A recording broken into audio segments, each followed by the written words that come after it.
A year ago, the New York Giants made a clear choice. Daniel Jones on a long-term extension and the tag for Saquon Barkley. Now, reports out of New Jersey, it doesn't look like Saquon Barkley is going to get the tag, which means he will hit an absolutely loaded class, at least of big names, on the running back market this spring. Patricia Traina from Locked On Giants joins me now. And Patricia, is this report, if assuming it's true that they're not going to tag Saquon Barkley, fait accompli? Is it over then that Saquon Barkley will play somewhere else this season? Do you think?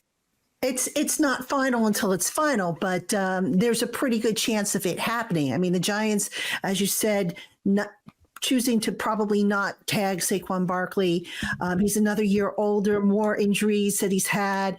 The value, they did a study in the offseason, the value of running backs starts to decline at a certain age, which Saquon is currently at. So there is a good there's a good chance that he will not be with this team next year. But again, it depends. You know, he has said in the past that he would like to be a Giant for life.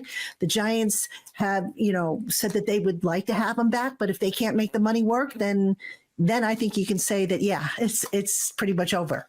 Yeah, a lot of talk until pen is on paper and the ink is dry. We know in the NFL, these things rarely happen as cleanly as that. So if they're going to move on from Saquon Barkley, as you look at this roster, it seems like they still need some juice at that skill position, running back, receiver. So how do you go about trying to revamp this offense around Daniel Jones, assuming he's going to be healthy enough next year?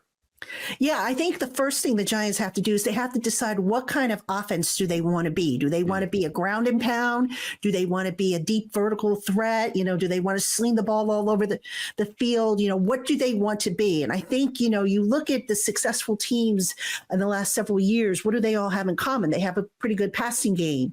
So I think that's where the Giants are ultimately looking to gravitate towards. So that being said, yes, you need a running game, but some of these other teams have shown that you can probably get by with day 3 draft picks. You don't necessarily need the superstar running back, the 49ers being one of the exceptions to the rules. So the Giants have to make a decision. What do we want to be? And, in the past, they've tried to build around Saquon.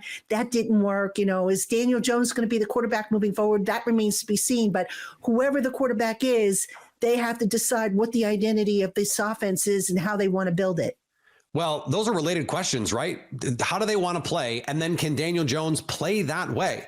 Ideally, they've given him the money, but as has been reported since that deal was signed by you and by others, that this is not something that they are tied to for 4 years of this deal. What do you think the chances are that they get a little frisky in the draft and move up and say, hey, we like JJ McCarthy. We like one of these guys to move into position to take one of them?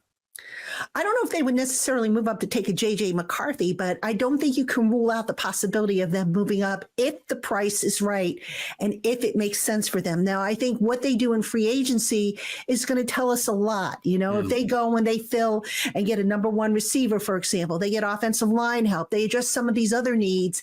Now, maybe they don't need all those draft picks that they have, or to where they can afford to give up, both number 2 picks, both second round picks, and next year's second round pick, as Daniel Jeremiah suggested, might be the cost to move up. So it's kind of premature right now, but I can say that nothing is off the table. Joe Schoen has said, I'm leaving all my options open. He has acknowledged that they do have to address the quarterback position because Tyrod Taylor is going to be an unrestricted free agent. They don't know if Daniel Jones is going to be healthy to start week 1. So yeah, I would say at this point, anything is possible, but let's see what the free agency brings, and that'll give us a clearer picture, I think. Patricia, I'm gonna jump you with this one a little bit. We have James Rapine on the show today talking about T. Higgins. Would you give up premium assets to go get someone like T. Higgins, assuming you're going to pay him top of market and have him be the stalwart and the centerpiece of your passing game in New York? Probably not.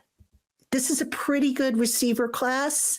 And if the Giants decide, hey, we're not going to move up, or the top 3 guys on their quarterback list are off the board by the time, they go on the clock, they could probably get one of those top receivers like a Roma Dunze or a Malik Neighbors, or, even if he falls, and I don't think he would fall to the Giants at 6, but maybe even Marvin Harrison Jr. if he falls that far.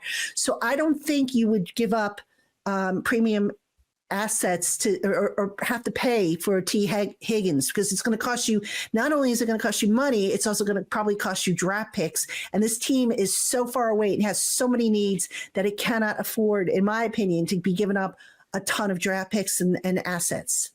Stay up to date all year on the New York Giants by subscribing to Locked On Sports today and Locked On Giants on your favorite podcast app and on YouTube.